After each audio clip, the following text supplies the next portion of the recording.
saya Dinar Jiwani dari kelas PAIJ Universitas Hasyim Asy'ari akan menjelaskan tentang teknik pembinaan dan penerapan disiplin kelas serta pemeliharaan dan peningkatan perilaku disiplin kelas.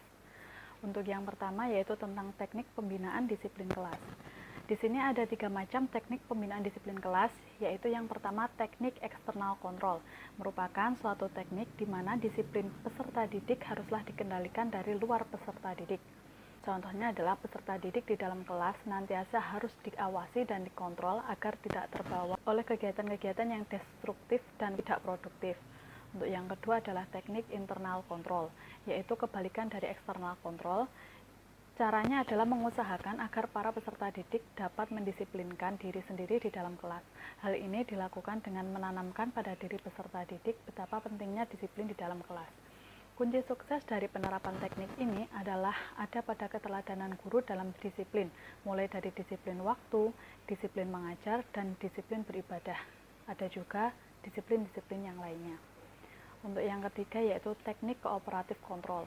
Dalam teknik ini, guru dan siswa bekerja sama untuk menegakkan disiplin di dalam kelas. Penjelasan yang kedua yaitu tentang penerapannya. Guru sebagai manajer kelas dapat menggabungkan teknik di atas dengan melakukan hal-hal berikut, yaitu yang pertama, guru mencontohkan perilaku yang tertib kepada peserta didiknya, karena pada dasarnya peserta didik adalah seorang anak yang meniru kebiasaan atau keseharian dari orang tua, dan di sini guru adalah orang tua siswa saat berada di sekolah. Untuk yang selanjutnya yaitu guru memisahkan peserta didik dari perilakunya. Apabila peserta didik memiliki perilaku yang buruk, guru tidak boleh membenci peserta didik tersebut, tetapi hanya membenci perilakunya saja, sehingga guru dapat lebih fokus untuk mencari jalan keluar dari permasalahan yang dimiliki anak didik tersebut. Untuk yang ketiga yaitu guru membuat peserta didik menerima tanggung jawabnya. Saat ada peserta didik yang membuat onar, guru tidak boleh langsung menegurnya di depan teman-temannya, melainkan meminta secara perlahan agar siswa tersebut berhenti untuk melakukan kegiatan yang tidak baik atau kegiatan yang mengganggu teman-teman yang lainnya. Setelah itu, jika perbuatan tersebut tetap berlangsung, guru bisa mengajak anak tersebut untuk berbicara empat mata agar bisa lebih fokus dan nasihat yang diberikan guru dapat lebih diterima tanpa menyinggung perasaan anak tersebut. Untuk yang selanjutnya adalah guru setidaknya dapat menemukan solusi atas perilaku peserta didik yang tidak diharapkan daripada memberikan konsekuensi. Jika ada peserta didik yang melakukan pelanggaran, alih-alih memberikan hukuman, akan lebih baik jika guru mengajak peserta didik itu untuk berdiskusi untuk mengetahui alasan siswa melakukan pelanggaran agar dapat ditemukan solusi atau jalan keluar. Yang selanjutnya adalah guru memberikan umpan balik yang positif ketika perilaku bertambah baik. Peserta didik akan sensitif terhadap perlakuan guru pada mereka, sehingga jika mereka telah melakukan perubahan yang lebih baik, maka sebaiknya guru memberikan apresiasi dengan memberi motivasi dan memuji agar peserta didik dapat konsisten dalam perubahannya. Yang selanjutnya adalah guru menghapus bersih daftar kesalahan peserta didik dan mampu berpikir positif kepada peserta didiknya. Guru harus mampu meyakinkan peserta didik agar tidak mengulangi kesalahannya secara berulang-ulang. Cara yang dapat dilakukan oleh guru adalah dengan menghapus bersih kesalahan setelah ada upaya perbaikan dari peserta didik tersebut. Selanjutnya adalah guru fokus memberikan penghargaan kepada peserta didik yang berperilaku baik untuk dapat mendisiplinkan mereka dengan cara bersama-sama membuat tata tertib kelas yang harus dipatuhi oleh setiap guru dan juga siswa. Selanjutnya adalah guru bekerja sama dengan kepala sekolah, wali peserta didik untuk mengatasi apabila ada peserta didik yang berperilaku buruk. Materi yang selanjutnya yaitu tentang pemeliharaan dan peningkatan disiplin peserta didik. Lau Annie Johnson, sebagaimana dikutip oleh Wiani, ada 10 langkah yang dapat ditempuh oleh guru sebagai manajer kelas dalam memelihara dan meningkatkan disiplin peserta didik, yaitu sebagai berikut. Yang pertama yaitu abaikan si pelanggar. Peserta didik seringkali berperilaku buruk untuk mendapatkan perhatian dari guru atau bahkan menguji reaksi guru.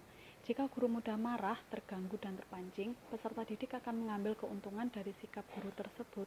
Sebaliknya, jika guru mengabaikan perilaku buruk yang tidak terlalu parah, peserta didik akan lelah sendiri dan menjauhi perbuatan buruk tersebut.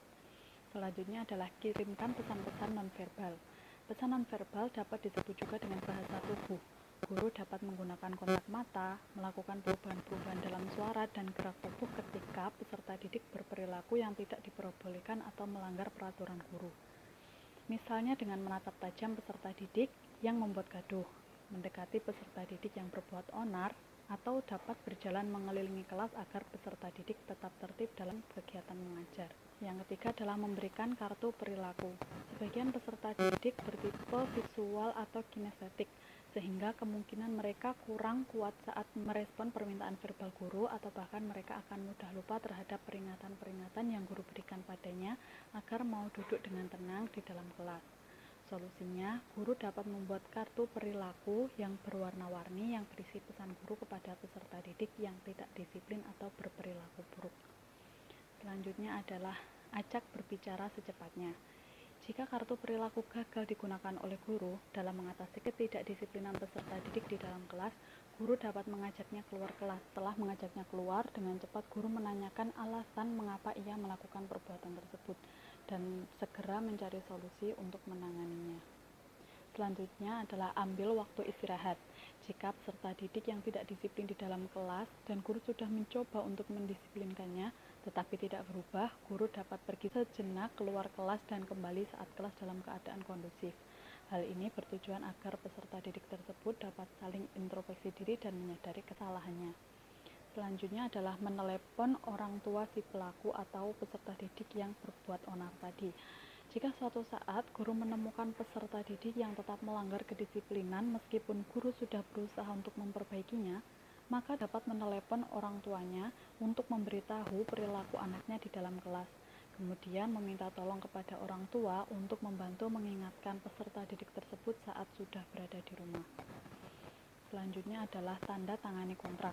Seperti kartu perilaku yang berfungsi sebagai pengingat visual bagi anak yang mudah lupa terhadap peringatan verbal dan lisan, kontrak bagi peserta didik yang tidak disiplin juga dapat digunakan sebagai pengingat tertulis yang efektif bagi peserta didik yang telah berjanji untuk bekerja sama dan menegakkan tata tertib kelas. Selanjutnya adalah meminta penguatan-penguatan.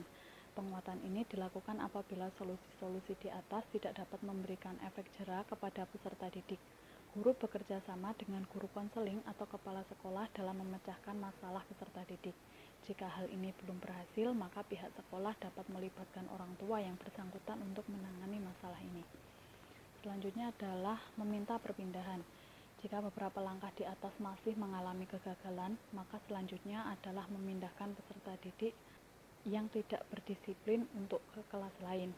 Jika kesembilan upaya di atas masih saja mengalami kegagalan, baik karena kekurangan dukungan rekan sejawat maupun pimpinan, pengaruh orang tua yang berlebihan dalam komunitas sekolah, serta peraturan-peraturan sekolah yang tidak fleksibel, guru harus memindahkan si peserta didik dari kelas secara tidak resmi, agar peserta didik yang lain tidak terganggu dan terpengaruh oleh perilaku buruknya.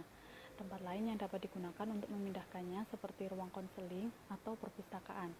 Dengan demikian dapat disimpulkan bahwa kerjasama antara guru dan juga pihak sekolah, begitupun orang tua sangat berpengaruh dalam penerapannya dan peningkatan kedisiplinan peserta didik, sehingga dari ketiganya memiliki kontribusi besar yang tidak bisa saling dipisahkan. Cukup sekian penjelasan atau pemaparan materi dari saya. Terima kasih telah berkunjung ke video ini. Akhir kata, wassalamualaikum warahmatullahi wabarakatuh.